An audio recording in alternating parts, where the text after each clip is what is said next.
누구나 인생을 살아오면서 만난 인연 중에 은인이 있죠. 저의 삶도 은인이 많아요. 특별히 제 군대에 있을 때 말년 병장이었던 이상인 병장이 잊혀지지가 않아요. 대장님이 새로 부임해 오셨는데 병사들에게 소원 소리를 받았어요. 근데 그 소원 소리에 쿠타, 황인석 상병의 이름이 나왔다고 대장님이 완전구장을 하고 영창 대기, 그래서 그날 하루 종일 연병장을 벌서면서 뛰었어요. 오후가 되었는데 대장님이 대장실에 저를 부르셔서 이제 감옥 가는구나 생각하고 있었는데 경상도 대장님이 있었어요. 야, 너 황인석 멋진 놈이네. 너를 위해 보증선 사람이 두 사람이 나타났다. 한 사람은 내일 제대하는 이상인 말년 병장이 황인석이는 절대 그런 사람이 아닙니다. 내가 보증서입니다. 저 내일 제대시키지 않아도 됩니다. 황인석이는 절대로 그럴 사람이 아닙니다. 또 중대장께서 자기가 보증을 서면서 황인석이 병사만은 우리 부대에서 믿을만 합니다. 소원스리가 잘못되었을 겁니다. 그래서 너를 보정했으니 완전 군장 풀고 막사에 들어가. 근데 그 병장님 제대하고 지금 40년이 가까워집니다만 한 번도 만난 적 없어요. 문득 만나보고 싶어요. 제가 목회 초년생일 때 텔레비전에서 한번 그 병장님을 뵌 적이 있는데 여행사에서 근무하는데 뉴스에 잠깐 얼굴이 나와서 한번 만나보고 싶다는 생각이 들지만 아직까지 만나지 못했어요.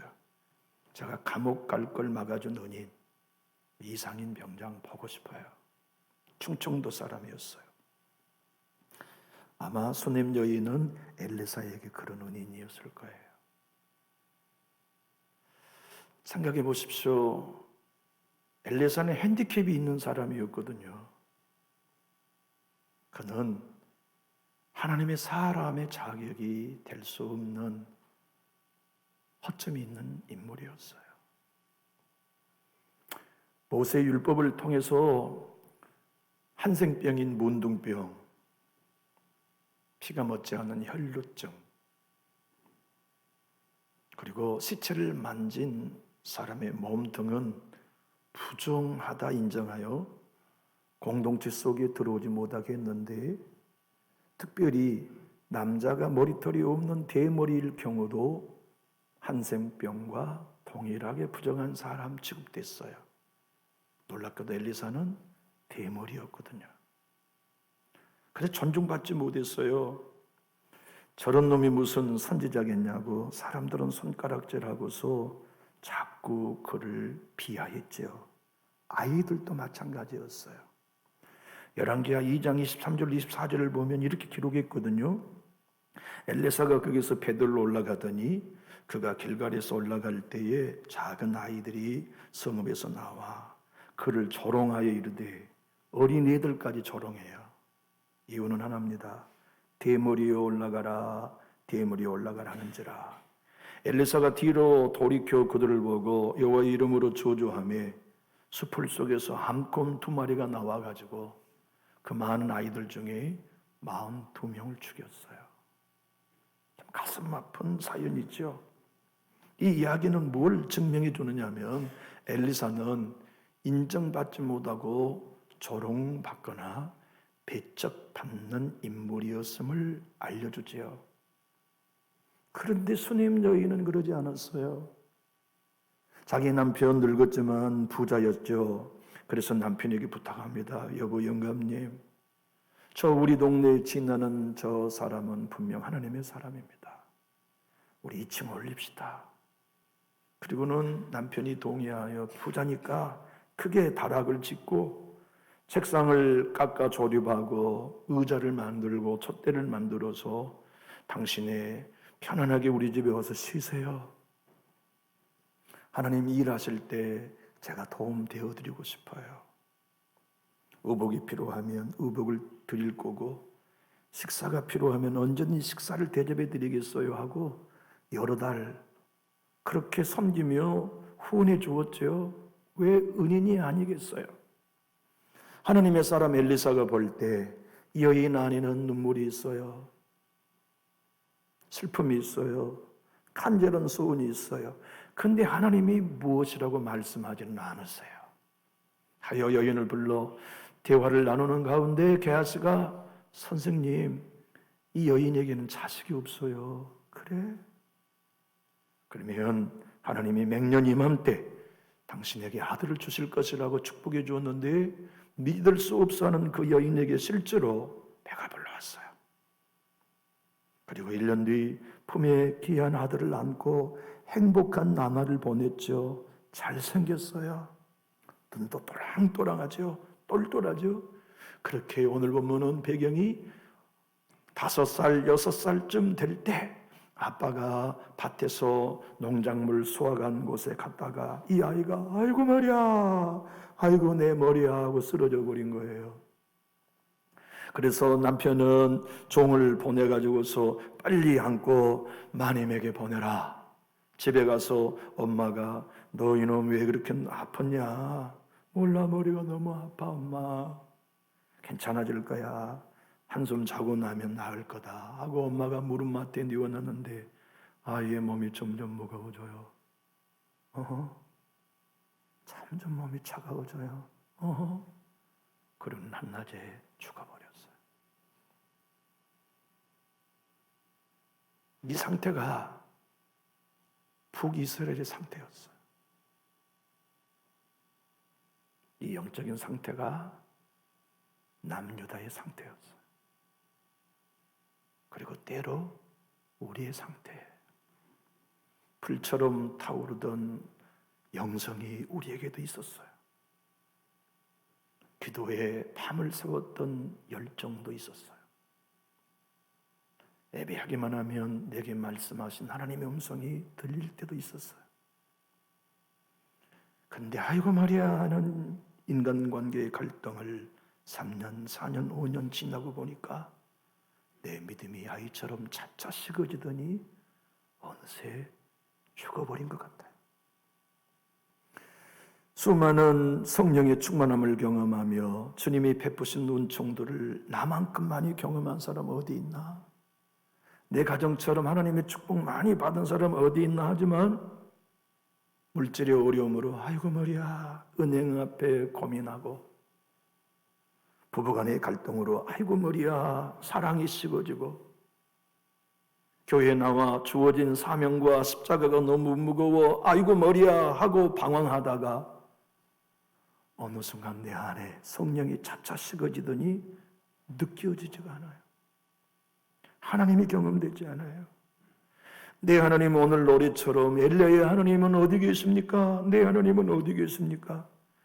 기도의 줄을 잡으려 하여도 답답하여 열리지가 않고 하나님 앞에 온전한 예배의 감격을 다시 누리고 싶지만 식어버린 가슴에 불은 더 이상 붙지 않아 차차 식어져 죽어버린 내 영성 앞에 좌절해 본 적은 없나요?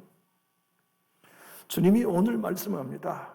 북이스라엘아, 너희가 이 차차 식어져 마침내 죽은 아이와 같은 형편이어도 난 살려낼 수 있다는 메시지예요. 남유다야, 너희가 이 아이처럼 차차 영성이 죽고 에베가 죽어버린 상태일지라도 나는 다시 살려낼 수 있다. 이 땅에 어떤 교회가 점차 식어져서 이제는 그 교회가 교회로서의 본질을 잃어버린 상태일지라도 아니 목회자가 영적으로 죽어있는 상태이고 성도 예배가 죽어있는 상태라도 나는 다시 살려낼 수 있다 하신 하나님의 메시지를 오늘 우리가 듣는 거예요. 오늘 말씀 우리 열왕기하 4장 32절로 34절을 읽어보겠습니다. 엘리사가 집에 들어가 보니 아이가 죽었는데 자기의 침상에 눕혔는지라 들어가서는 문을 닫으니 두 사람뿐이라. 엘리사가 여호와께 기도하고 아이 위에 올라 엎드려 자기 입을 그의 입에, 자기 눈을 그의 눈에, 자기 손을 그의 손에 대고 그의 몸에 엎드리니 아이의 살이 차차 따뜻하더라. 여러분, 믿음이 식었나요? 기도가 어느 순간부터 식어져 버렸나요? 사랑에 식고 성령의 감동이 식었다면 주님은 이 자리에서 차차 따뜻하게 하실 수 있습니다. 그분이 여러분의 아버지십니다. 그분이 오늘 이 본문을 통해 우리에게 말씀하시는 아이를 살린 하나님, 저와 여러분의 믿음을 차차 따뜻하게 하시는 하나님이십니다. 여러분, 수넴이라는 것은 여러분 쉴 곳이 두 군데다는 뜻이에요. 근데 이 수넴이라고 하는 도시 이름을 성경은 술람미라고도 나와요.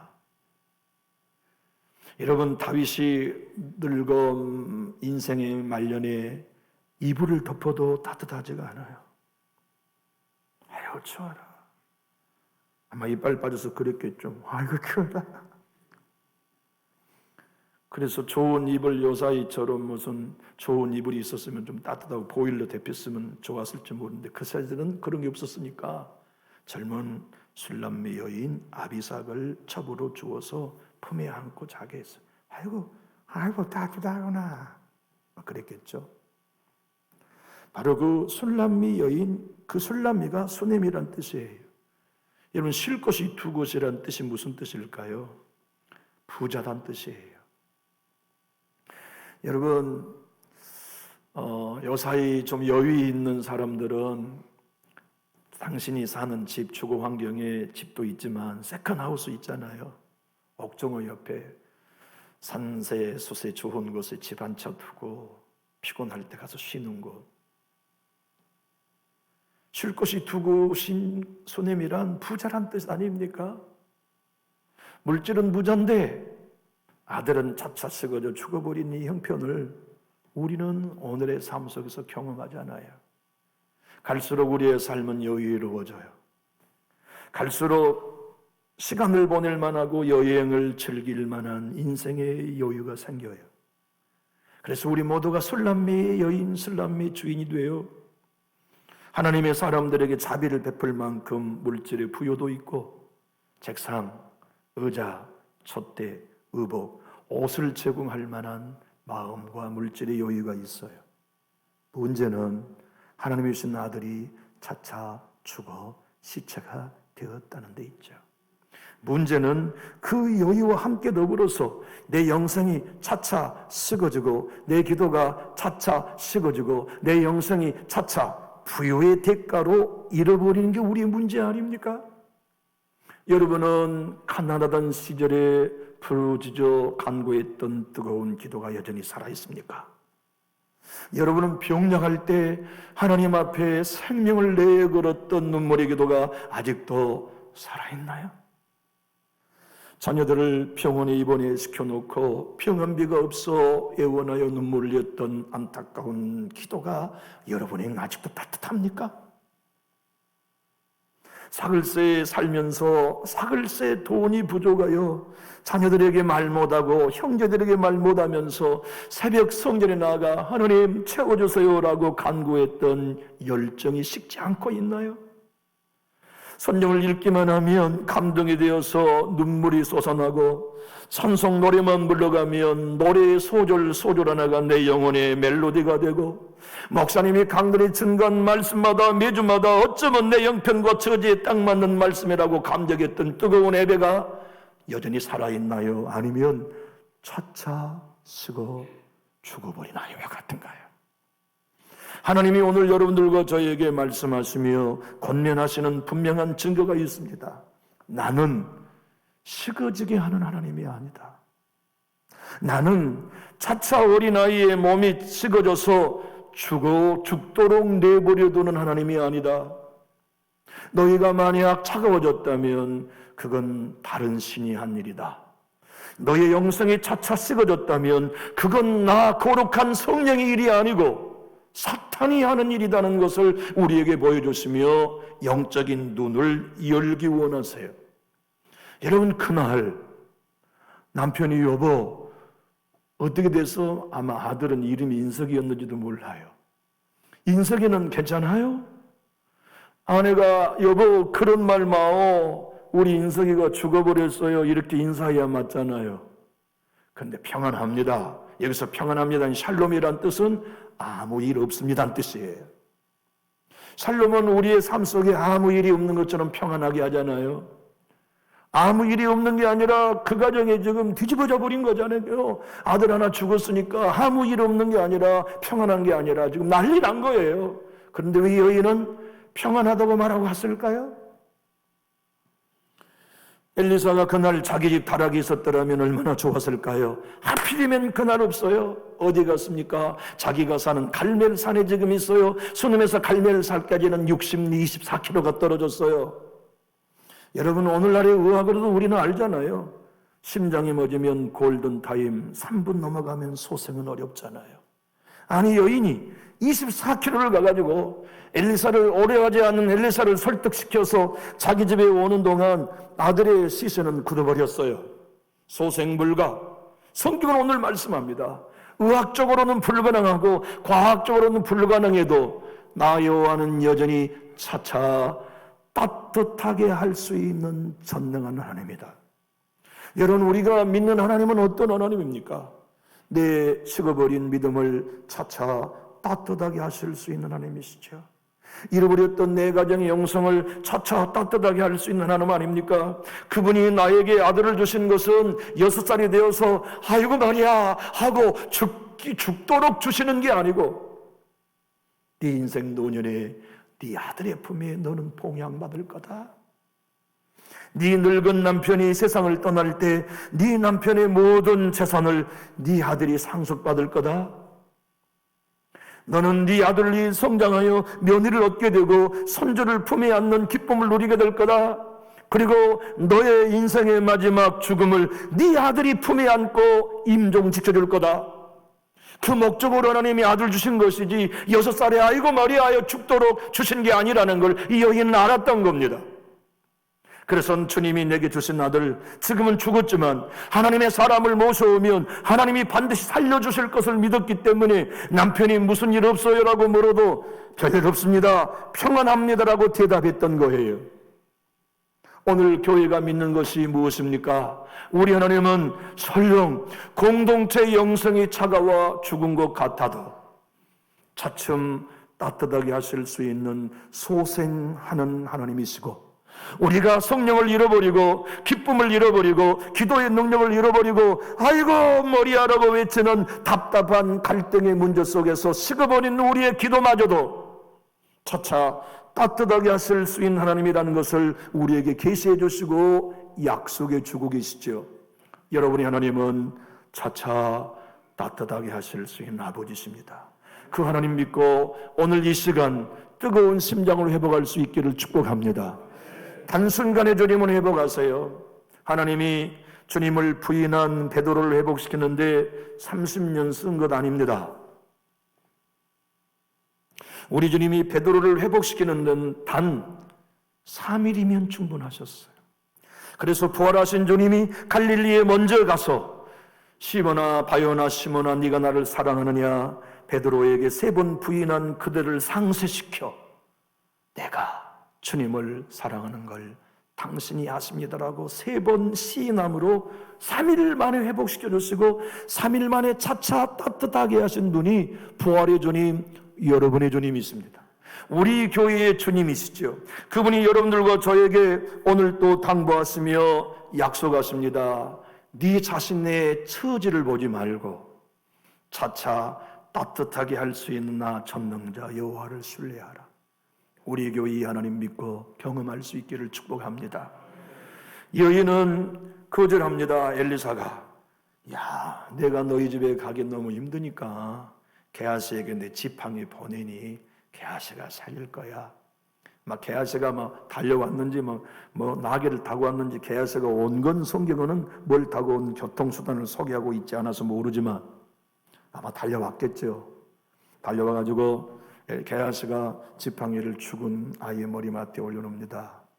엘리사의 계획은 지팡이만 갖다 놓으면 죽은 아이가 살아날 거라고 생각하는데 게하시가 실패한 거죠. 때로 우리는 지난 시간 동안 내가 이 방법으로 작정 기도하면 회복되겠지, 내가 이번에 세미나에 참석하면 회복되겠지, 내가 이번 부흥집회 갔다 오면 산기도 갔다 오면 회복되겠지라고 시도했다가 게하시의 지팡이가 실패하듯 실패한 경험이 있어요. 그래서 의심이 더 커져요. 그래서 하나님이 나를 점차 따뜻하게 아이를 살리듯 살려주실 것에 대한 확신이 부족해요. 여인은 알았어요.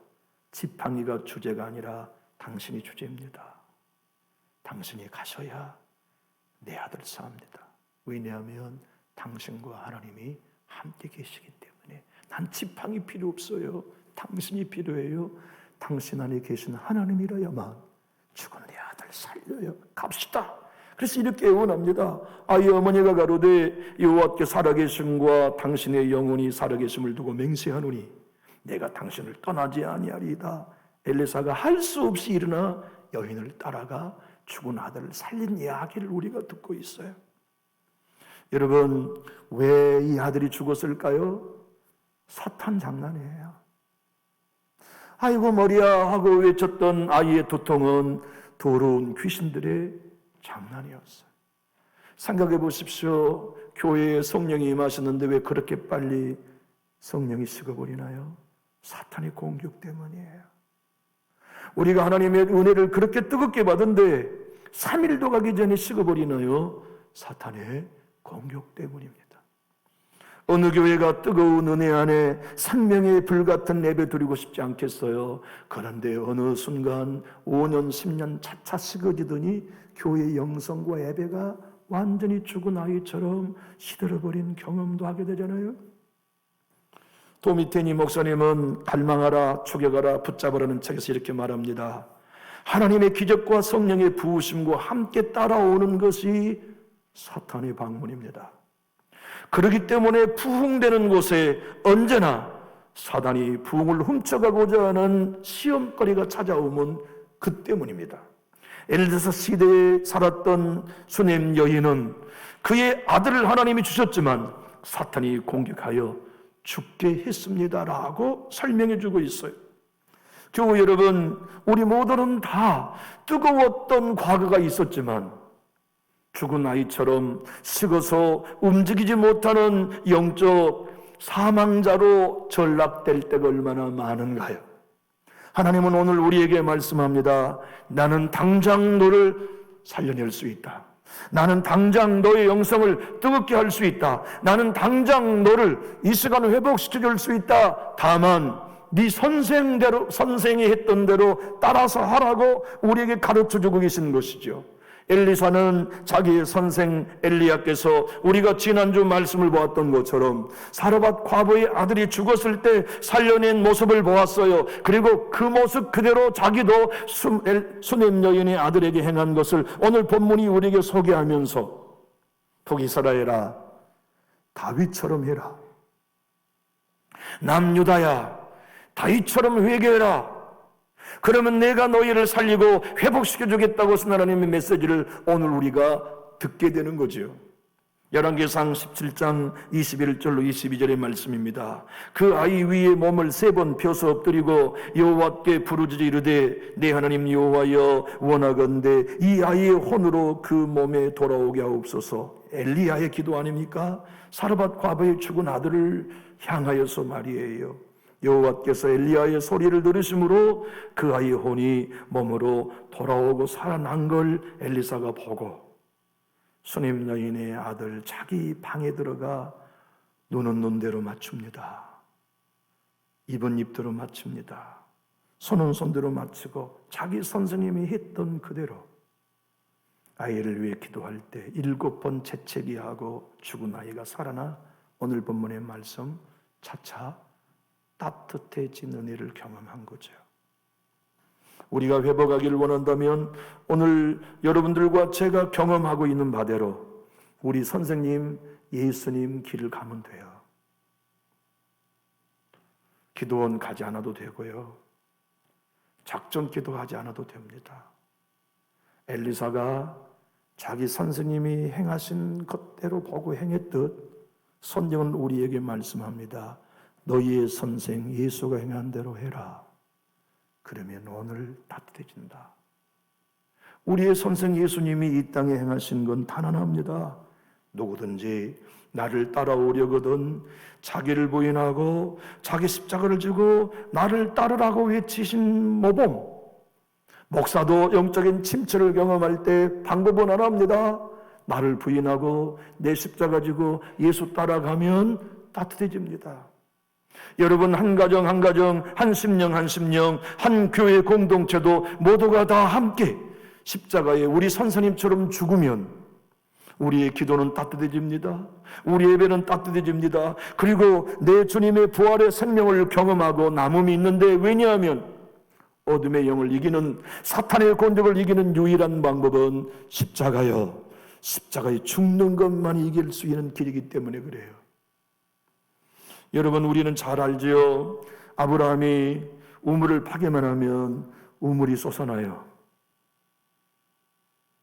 그래서 아브라함이 판 우물을 브엘세바라고 이름을 지은 이유는 다른 데 있는 게 아닙니다. 문자적으로는 맹세 우물이요, 7의 우물이란 뜻이지만 그 뜻은 무엇이냐면 7마리의 양을 주고 샀기 때문에 그 우물을 브엘세바라고 부른 거거든요. 그런데 블레 사람들이 그 우물을 막아버려요. 다른 사람들은, 가나안 사람, 블레 사람들 우물을 하나 파면 수량이 하루에 10톤 나온다면 아브라함의 브엘세바는 7배, 70톤이 나와요. 그러니 아브라함은 갈수록 잘 돼요. 블레 사람들이 시기에 아브리 판 우물마다 막아버리죠. 이게 오늘에 사는 우리의 영적인 상황입니다. 내 예배에 7의 우물이 솟아날 때가 있었어요. 내 기도에 성령 충만이 솟아날 때가 있었지만 사단이 막아버려요. 쓰레기를 붓고 거기에다가 죽은 짐승의 시체를 박아서 막을 수 없도록, 마실 수 없도록 막아버린 일들을 우리의 삶 속에 경험하면 차차 식어지지요. 마침내 죽은 아이와 같이 영적 퇴보를 경험하게 돼요. 창세기 16장 18절은 이삭이 그래서 자기도 잘되고 형통할 때 블레 사람들이 우물을 막을 때마다 그가 선택한 방법은 아버지가 팠던 우물, 메꿔져 있으나 그 우물을 다시 팜으로 회복했음을 성경은 증언해 주지요. 그 아버지 아브라함 때에 팠던 우물들을 다시 팠으니 이는 아브라함이 죽은 후에 블레 사람이 그 우물들을 메웠습니다.